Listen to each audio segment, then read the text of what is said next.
Hey, Patriots, check this out. I was laying up underneath my wife's car doing an oil change, just sitting there watching all that money roll out of the bottom of the oil pan into a bucket. And as I was watching it, I was looking around and seen that jack stand there, and I'm like, you know what? I got more faith in that Chinese little flimsy jack stand than I do in my own government right now. Thanks, Fox News. But anyway, I got to thinking about all the money I just spent on 7 quarts of full synthetic motor oil, and I was like, you know what? If I had one of them electric cars, I wouldn't have to do this crap anymore. But then I was like, well, they say that them electric cars are worse for the environment than these cars are, and how dirty lithium mines are, and how that our power grid can't handle all them electric cars and anything. Well, when I got done, I went on inside and got on the interwebs and started looking into it. And yeah, lithium mines are dirty and all that, but in reality, we're not supposed to have all electric cars till 2035. I mean, that's 11 years. Pretty sure our power grid can handle it, but see, that's not even the thing.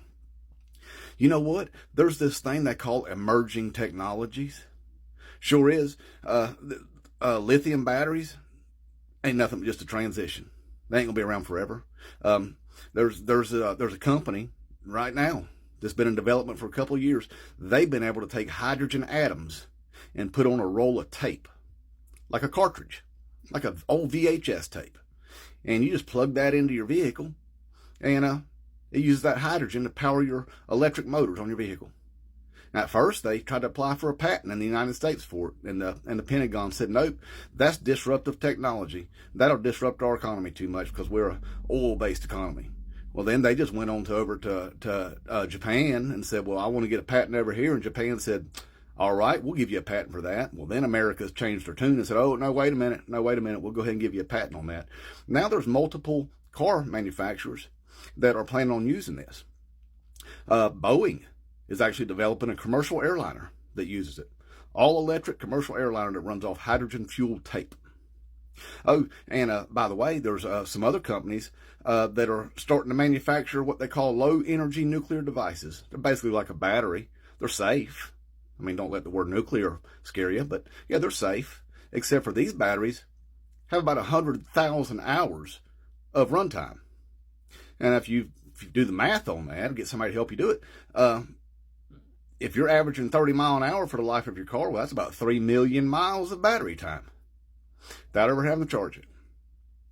And then, if you really want to dig into the weeds, all this UFO disclosure stuff that our Congress and the Senate and stuff are doing, well, that's because there's been military contractors for decades, literally for 80 years, that's been developing advanced technologies and hiding it from our government, using taxpayer dollars. Where do you think all those trillions of dollars disappear from the Pentagon every time they get audited?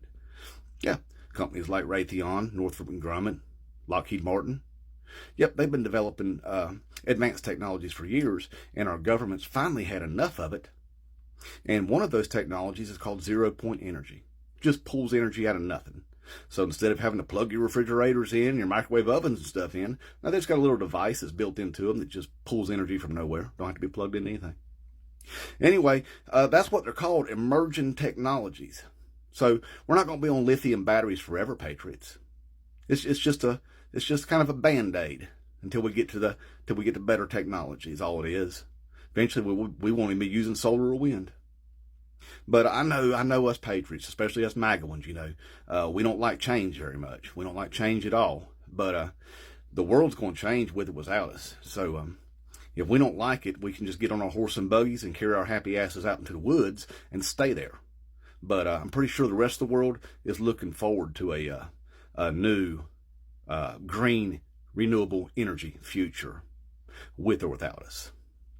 All right? Inmate Trump 2024.